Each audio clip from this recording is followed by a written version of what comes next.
Hi, I'm Gordon from Camera Labs, and this is a quick channel update video, starting with a huge thank you to everybody who watches my videos and especially subscribes to this channel, because this week I finally passed 250,000 subscribers, 1/4 subs. It's a huge achievement for me. That has taken 19.5 years since YouTube almost first started.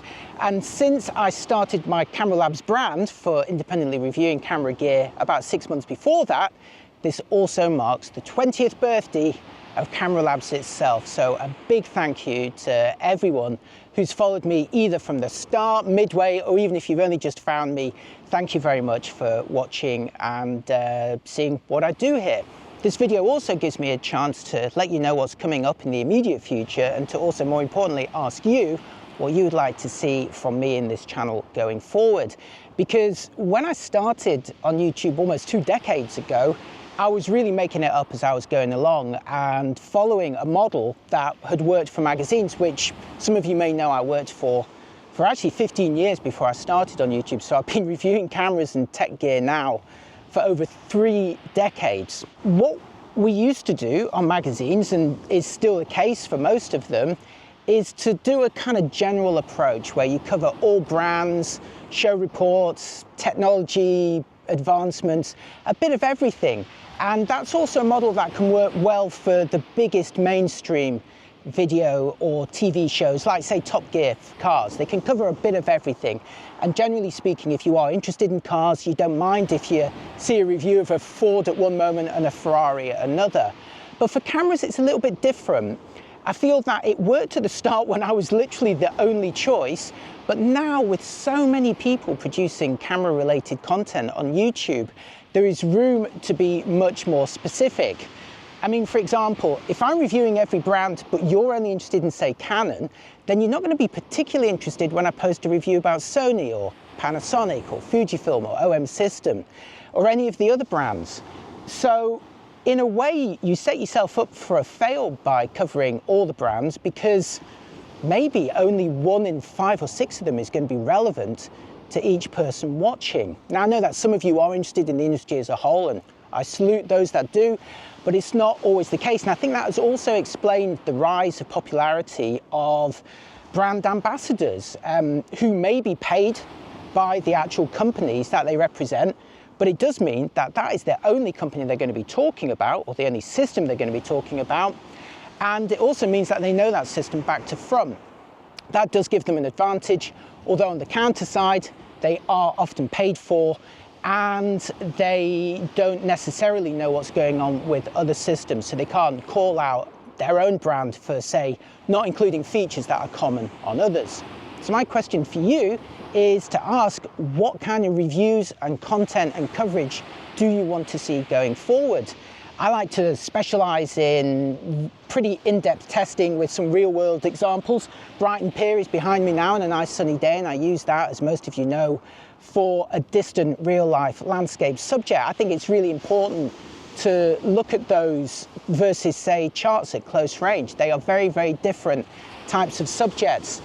I'd like to continue doing that, and I think one of my other strengths is comparing multiple products that you may be wondering whether to go for this one or this one. This particularly applies to lenses that are of a similar focal length or price, maybe a new one versus a higher end older one that you could buy used for a similar amount of money. I recently published a collection of 56mm lens reviews for the Fujifilm system. I also did a Canon telephoto zoom review that took absolutely ages, but I thought it was really useful because it covered how they perform when fitted with teleconverters as well. And as a sneak preview of what's coming up, I'm also working on one that compares several Canon 85mm lenses. I think while individual creators can tell you what they think makes their channel special, ultimately the only thing that separates us is the actual person presenting it and the experience that they bring and their approach to delivering that information. So I think going forward, I'm going to try and do some live videos to discuss what I'm working on right now, but also to answer any questions that you have. I think that could be useful going forward. Let me know if that is something you would like to see. I also wanted to mention the other channels that I have on YouTube. Now, my main channel here, Camera Labs, is where I review and will continue to review new camera gear and also put on some tutorials. If you've not seen any of those so far, I've got some on photographing the moon, the sun, solar eclipses, lunar eclipses, all of that sort of thing, and one on long exposures, which is one of my preferred photographic styles. My second channel is Dynabytes. That is where I review vintage technology, mostly at the moment the early digital cameras, but there's also some film stuff on there, some really old lenses, and also some older gaming equipment, PDAs, computer gear.